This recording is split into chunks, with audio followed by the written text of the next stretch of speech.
We are one, a diverse group of proudly kindred spirits, here not by coincidence, but because we choose to journey together. We are active and proactive. We care deeply. We live our love as best we can. We are one. Working, eating, laughing, playing, singing, storytelling, sharing, and rejoicing. Getting to know each other, taking risks, opening up, questioning, seeking, searching, trying to understand, struggling, making mistakes, paying attention, asking questions, listening, living our answers, learning to love our neighbors, learning to love ourselves, apologizing and forgiving with humility, being forgiven through grace, creating the beloved community. Together, we are one. At this time, we'll light our candles of community. You can light a candle for joy or a concern, or simply to bring more light to the space.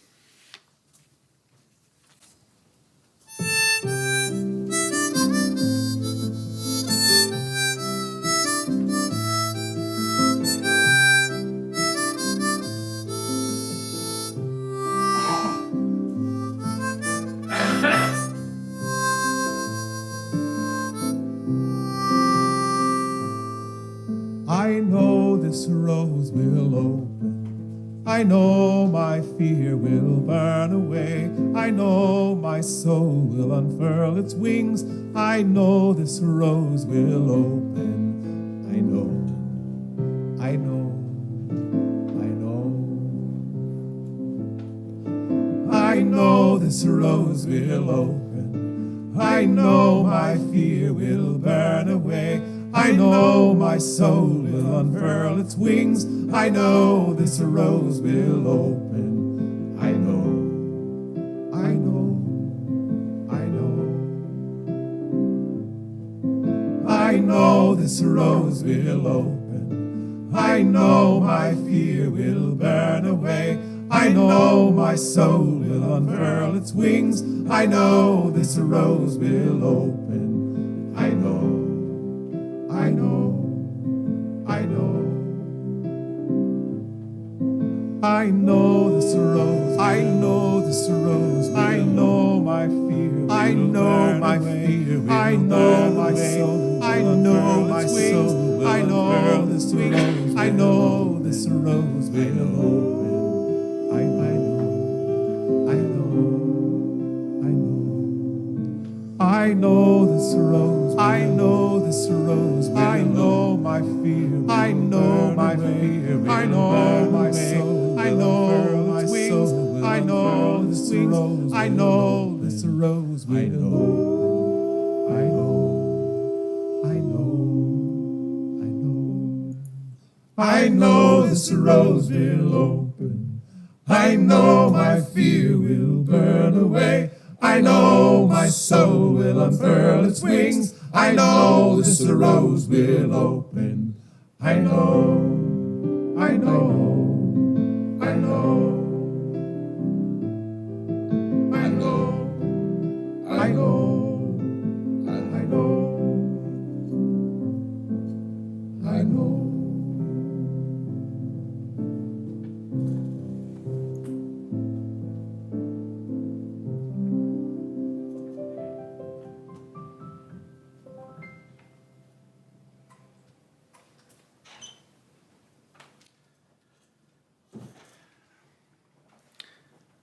Well, I know that I'm old school because when I first saw that, and when the second image of him came on, I was like, oh, how nice, twins are singing.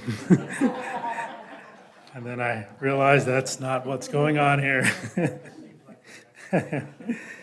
Let's stand for the lighting of the chalice.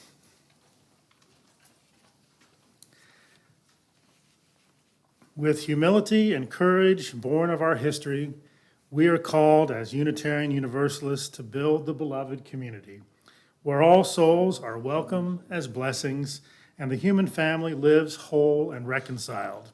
With this vision in our hearts and minds, we light our chalice. Let us remain standing and join in the spoken affirmation. Love is the spirit of this church, and service is its law. This is our great covenant, to dwell together in peace, to seek the truth and freedom, and to help one another. May be seated. Our opening thought, I think this is up just a little bit. If we could bring it down just a tad, we're getting some feedback. Thank you. Our opening thought comes from William Johnson Everett, one of my seminary professors, from his book titled God's Federal Republic. Bill writes, Jews and Christians still speak frequently of the kingdom of God, the kingdom of heaven, of Lord, King, and Queen. They do this solely within religious discourse, but rarely do they live in a monarchy. When these words are used in public discourse, they are as likely to be terms of disparagement as of approbation. They are used to identify patterns of action deviating from our underlying ethical values.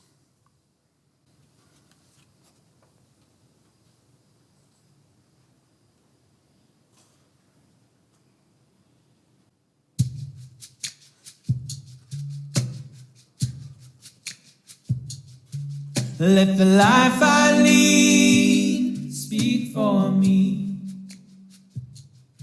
Let the life I lead speak for me. Oh, when I come to the end of my road, lay down my heavy load. Let the life I lead speak for me. Let the work I do speak for me. Let the work I do speak for me. When I do all that I can, my friends don't understand. Let the work I do speak for me.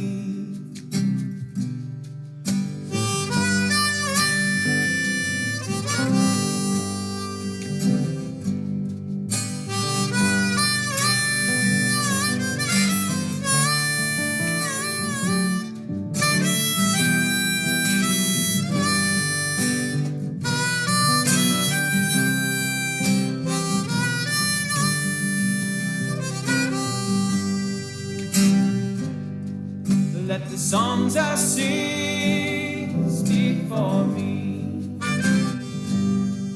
Let the songs I sing speak for me.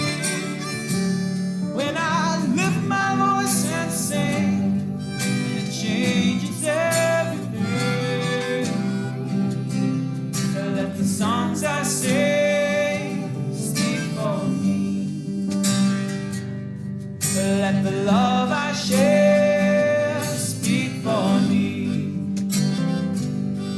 Let the love I share speak for me. When I open up my heart, make a brand new start. Let the love I share speak for me. Let the friends I keep speak for me. Let the friends I keep speak for me. When I draw the circle wide, let everyone inside. Let the friends I keep speak for me. Let the life I lead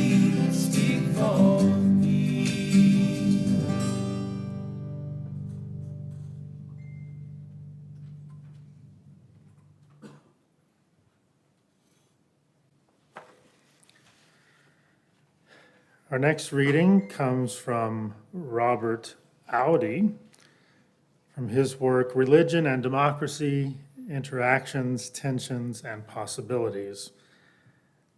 Audi writes, much of the world is seeing conflict between people whose views permit basing political actions and lawmaking on religious convictions and people whose democratic values oppose this.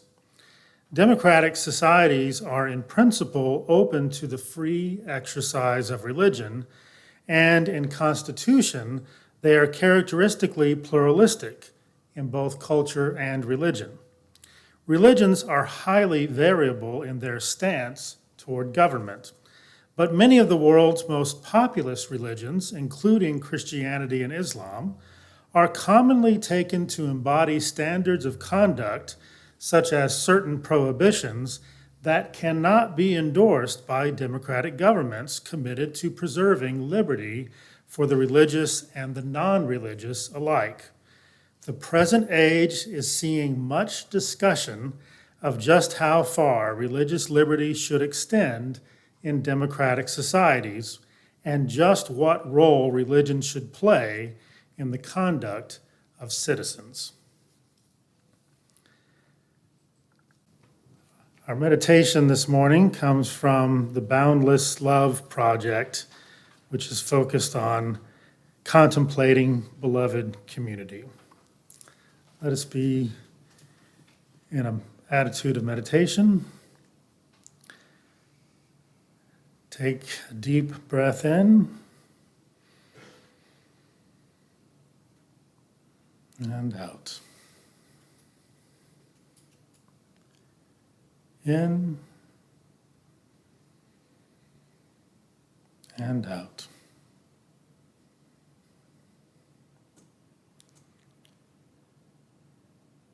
Contemplating the beloved community is a wonderful, heart-opening, and mind-expanding exercise. Gently imagine a world where all life thrives. What does a world where all life thrives look like? In the beloved community, how do we relate to our thoughts, emotions, bodies, and actions?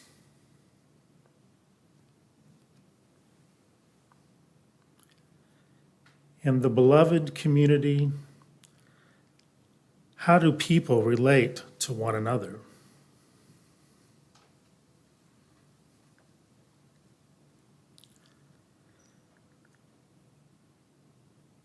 In the beloved community, how do we relate to non-human animals?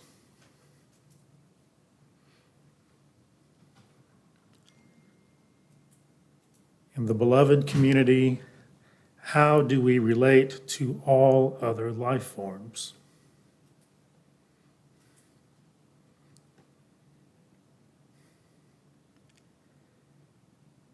Each of these questions can be fruitfully contemplated for a lifetime and still have more to teach us. At times, the specific answers to these questions may not always be clear, but asking these questions helps bring into focus what we know about the beloved community, as well as what we do not know. When we contemplate the beloved community, our consciences may clearly show us that in the beloved community, humans will not engage in acts of prejudice, greed, violence, war, or environmental destruction. These are helpful insights that will help us both embody and create the beloved community today. We use this wisdom to move closer to the destination.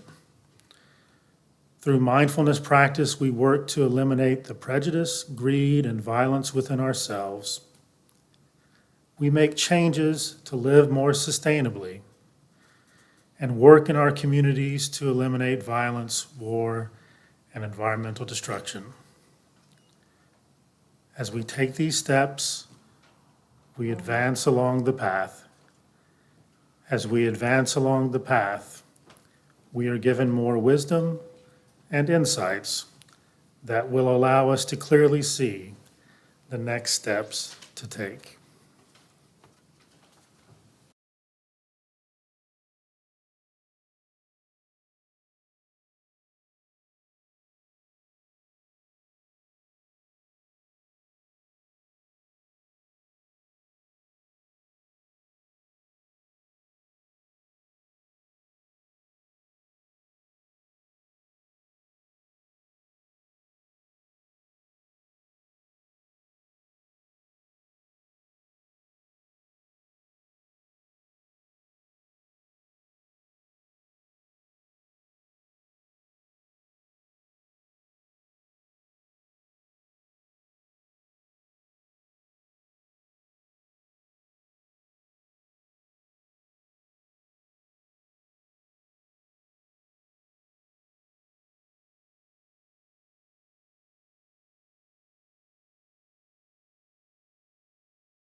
Spirit of life, come unto me. Sing in my heart all the stirrings of compassion. Blow in the wind, rise in the sea, move in the hand, giving life the shape of justice. Roots hold me close, wings set me free. Spirit of life, come to me, come to me.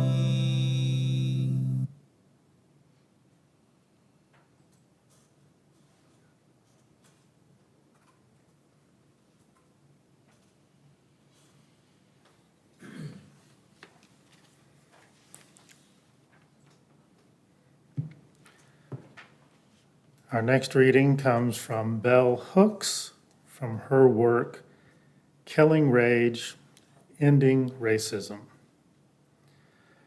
Beloved community is formed not by the eradication of difference, but by its affirmation, by each of us claiming the identities and cultural legacies that shape who we are and how we live in the world.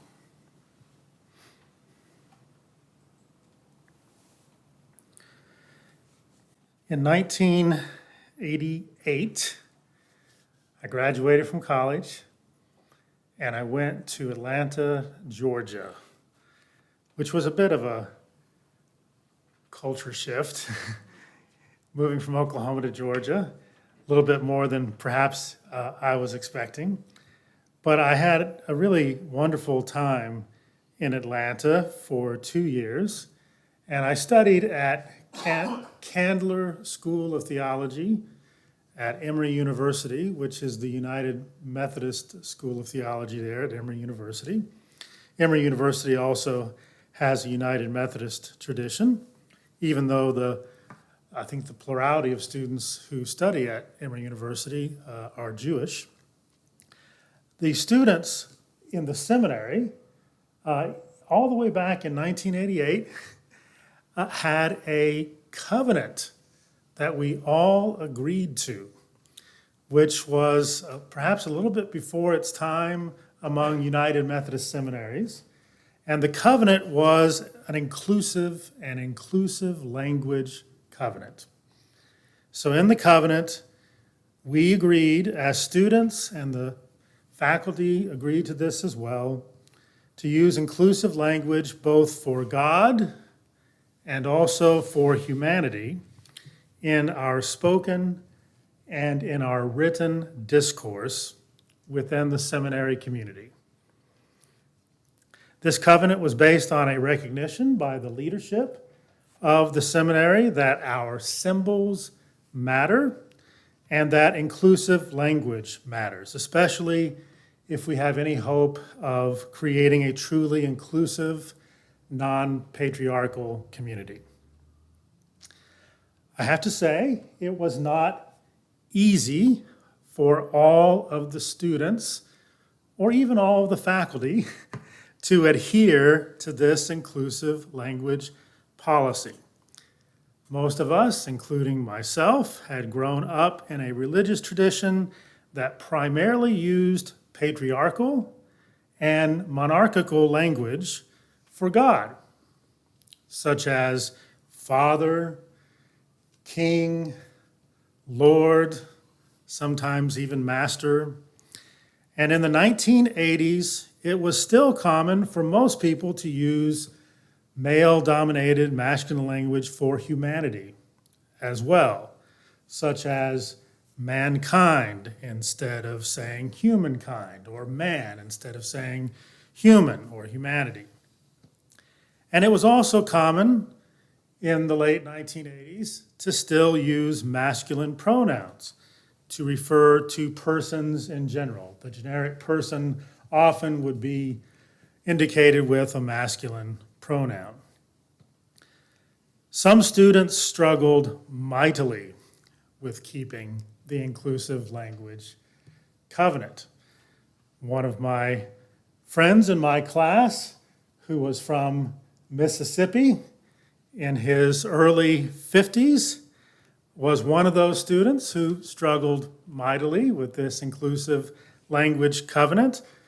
And during almost every class in which he said something in relation to God or humanity, he would use the masculine language. And I can remember more than once this person asking a question and saying something about God and using the pronoun he, and someone, always someone in the class, almost always another student, would say, or she, and he would say, or she. And then in our second year of seminary, we were in systematic theology class, and it was a team-taught course, and one of the professors that day was giving a lecture about theological views of Satan. And she referred to Satan as he, and the student from Mississippi stood up and said, or she, which is, I think, probably a high point for him during his time in seminary. I also had one professor in seminary by the name of William Everett. We just read a few minutes ago from his book, God's Federal Republic. And Bill did significant work exploring the importance of moving away from monarchical and patriarchal language in our theological symbols and the language of worship. He and his wife, Sylvia, who I still am very good friends with today, both of them, they also worked together at a local church, and it just happened to be the local church that I worked in for my 2 years when I lived in Atlanta. And Bill and Sylvia led a service in the afternoon, Sunday afternoons, that was an inclusive language worship service.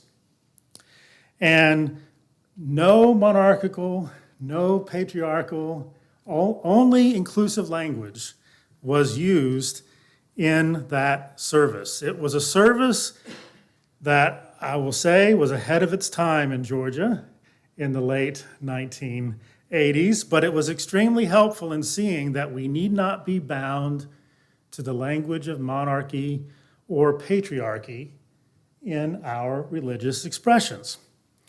I should also note that Bill Everett has done some wonderful theological reflections that I don't have time to get into, but wonderful theological reflections on the governing symbols and systems of Star Trek in his work as well. So I recommend that work to you. He was very interested in the governing symbol, or the governing structure of federation and republic instead of thinking of things in terms of a kingdom. What Bill and Sylvia were recognizing is that if we believe democracy is the best form of government, why would we not talk about the democracy of God or the republic of God rather than the kingdom of God? What if religious communities understood themselves as freely electing to participate in the way of beloved community in this world rather than seeing ourselves as subjects obeying a king above and beyond this world? It's not surprising that religions that developed in times where patriarchal and hierarchical cultures that were characterized by monarchical and authoritarian and autocratic political structures, it's not a surprise that those religions would borrow images and language for their understanding of the divine from their socio-cultural context. This is a contributing factor to why patriarchal and monarchical descriptors for the divine, such as king, lord, master, and father, are found in various religions that arose in such contexts. That's not surprising at all. What is surprising is that our religious imaginations have not expanded much beyond these symbols, and that we continue in some religions to almost exclusively use imagery from cultural and political systems that we no longer view as being good systems for the human community. If religion is about our ultimate concerns, or if it's about that which we value the most, and if our religious institutions use patriarchal and hierarchical language, and if they continue to be governed in monarchical and authoritarian ways, then aren't we saying that patriarchy and hierarchy are at the core of what is our ultimate concern? At the core of what our highest value is? Such a view of the divine and such systems of governance in religion perpetuate sexism, perpetuate inequality, and unjust economic and political systems within our societies. And they are used by the wealthy and the powerful to justify the status quo from which they benefit so much. We know from the evidence, we've talked about this together before, we know from the evidence that the happiest, healthiest, most educated, least corrupt, least violent, most equitable, and most ecological countries in the world are all what? Democracies. And not just democracies, they are the most vibrant democracies. But Christians, for the most part, keep clinging to hierarchical, patriarchal, and autocratic political images of God. And they continue to model hierarchy, patriarchy, and autocracy in church governance. And then we wonder why so many Christians are drawn to strong, mostly male, autocratic leaders, and why autocratic and patriarchal Christian nationalism keeps gaining a foothold within our societies. The evidence is clear that democracies are better. They're better for both people and the planet than autocracies or hierarchical and patriarchal authoritarian systems. If persons believe that the divine is good, and I think most people in their religious perspectives, when they think about the divine, whatever that may be for you, they usually want to think of the divine as being good. So if we believe, or if they believe that the divine is good, loving, and just, why would they want to continue using images of the divine from failed and failing political systems? Why would we want to aspire for the kingdom of God when kingdoms have proven to be so oppressive to so many for so long? Isn't it past time to move beyond patriarchy and hierarchy and embrace the image of the divine as a loving presence, a partner, and even friend, working with us for justice and liberation as we live into making beloved community a reality for all? The world deeply needs religious visions that model inclusion, community, and democracy rather than patriarchy, hierarchy, and autocracy. Visions that call us to look around and to join with others in beloved, just, and participatory communities rather than looking up and bowing down. And we find just such a religious vision so eloquently expressed in the 8th principle of Unitarian Universalism. We, the member congregations of the Unitarian Universalist Association, covenant to affirm and promote journeying together toward spiritual wholeness by working to build a diverse, multicultural, beloved community by our actions that accountably dismantle racism and other oppressions in ourselves and in our institutions. May it be so. At this time, we all have an opportunity to give. Those who wish may bring their gifts to the table, and there are also opportunities to give online.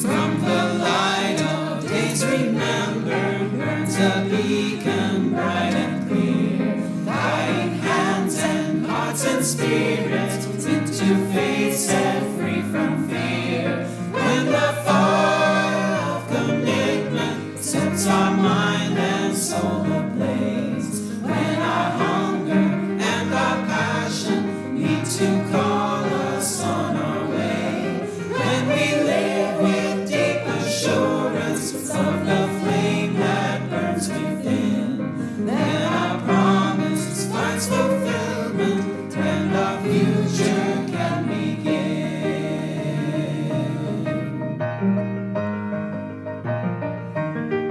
From the stories of our living brings a song both brave and free, calling pilgrims still to witness to the life of liberty.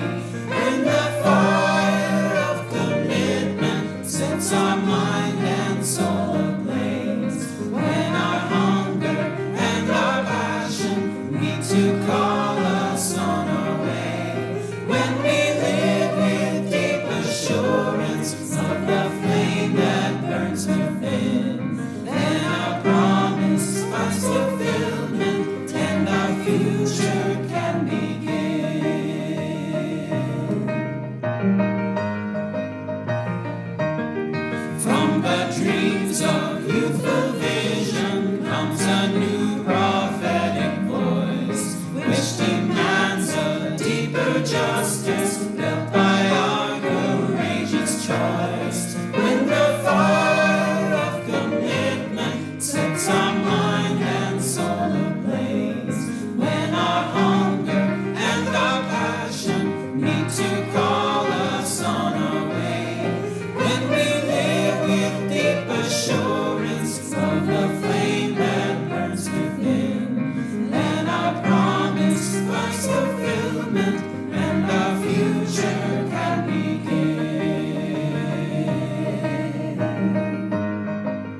can't help but think about how much easier it would have been when I was in seminary if we were allowed to use the pronoun they back then, the way that we use it now, which is so helpful in being non-binary.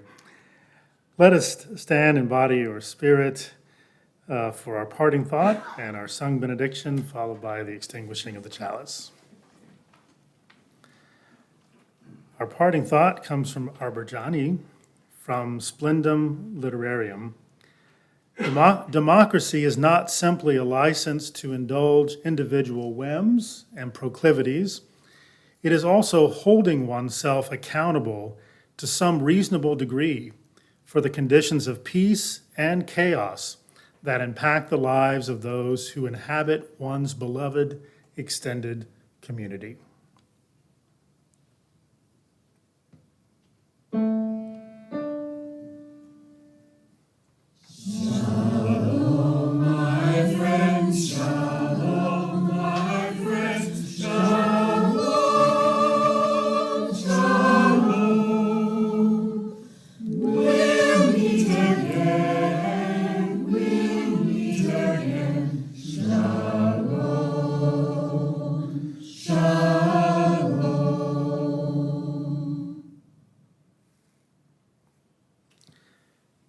Let us join together. We extinguish this flame, but not the light of truth, the warmth of community, or the fire of commitment. Those we carry in our hearts until we are together again.